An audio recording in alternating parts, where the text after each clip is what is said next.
Hi, I'm Ashley Sherrard.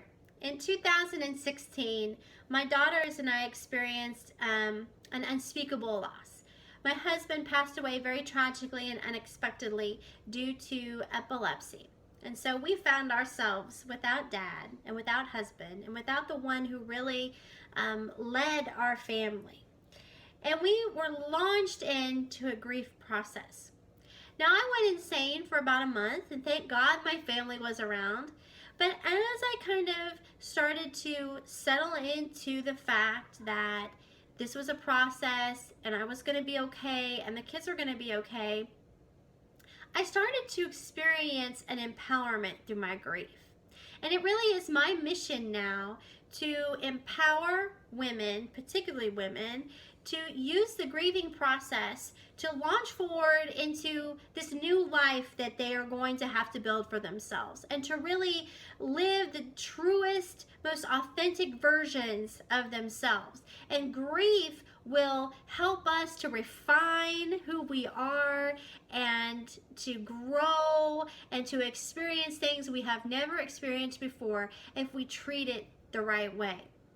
In our Western culture, we look at grief as a negative thing, and although it is sad, it can be very empowering and very positive in the end.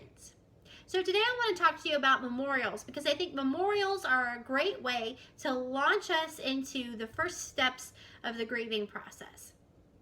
And for us, our memorial in our home is right by our back door, so we're in and out of that door a lot of times during the day, and so we're able to say hi and bye to Dad if we want to. We're able to stop here for a second and think fondly or maybe shed some tears, but it's right there in our main living space. We thought about all the things that he loved, but we also remembered that this is for us. He has gone on to be freed from the bondage of this world, and so this little memorial is for us to use to move through our grieving process. And so not only did we think of the things that made him happy and proud, but we thought about the things that would help us. We put things out on this altar that would help us.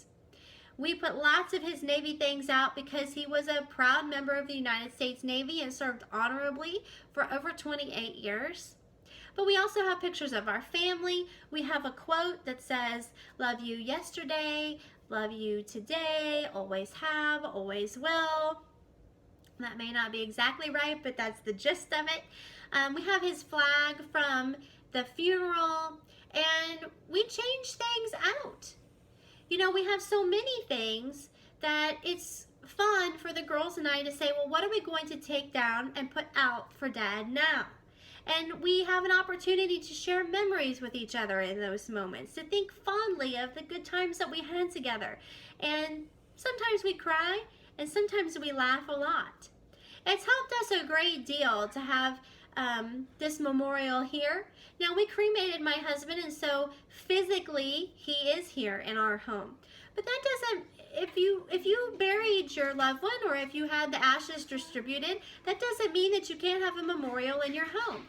And it's highly encouraged that you would do so. It's a way to creatively grieve. Maybe it doesn't look exactly like ours. Maybe it's a scrapbook that you have out on display that people can look at. Maybe it's a t-shirt quilt that you have made that you put out on your couch, but it's a way to spur conversation to talk about that loved one whose physical presence is no longer with us. So I encourage you today to think of a way that you can memorialize your loved one in your home, a way that brings you joy and happiness and fond memories. If you would like to know more about what I do, you can follow the link to my website.